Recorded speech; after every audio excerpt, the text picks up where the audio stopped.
అందరికీ నమస్కారం. సూర్య న్యూస్ కి స్వాగతం. ఈ రోజు ముఖ్యాంశాలు.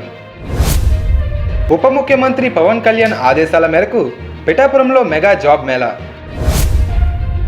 కాకినాడ పార్లమెంట్ ఎంపీ ఉదయ్ శ్రీనివాస్, పిఠాపురం నియోజకవర్గ ఇన్ఛార్జి మర్రెడ్డి శ్రీనివాస్ జ్యోతి ప్రజ్ఞలు చేసి వికాసవారి మెగా జాబ్ మేళాని ప్రారంభించారు. పిఠాపురం టౌన్ రాజుగారి కోట దగ్గర ఉన్న ఎస్ఎఫ్ఎస్ ఇంగ్లీష్ మీడియం హై స్కూల్లో మెగా జాబ్ మేళాను నిర్వహించగా 41 కంపెనీలకు 2750 అప్లికేషన్స్ రాగా అందులో 782 మంది సెలెక్ట్ అయ్యారు. వారందరికీ ఆఫర్ లెటర్స్ ను ఎంపీ ఉదయ్ శ్రీనివాస్, పిఠాపురం ఇన్ఛార్జి మర్రెడ్డి శ్రీనివాసరావు అందించారు. మెగా జాబ్ మేళాలో పాల్గొనడానికి వచ్చిన యువతి యువకులందరికీ పిఠాపురం నియోజకవర్గ ఇన్ఛార్జి మర్రెడ్డి శ్రీనివాసరావు గారి ఆదేశాల మేరకు భోజనాలు ఏర్పాటు చేసిన పట్టాభి మరియు బాబీలకు ప్రత్యేక కృతజ్ఞతలు. ఈ కార్యక్రమంలో జనసేన నాయకులు, కార్యకర్తలు, వీర మహిళలు పాల్గొని ఈ కార్యక్రమాన్ని జయప్రదం చేశారు.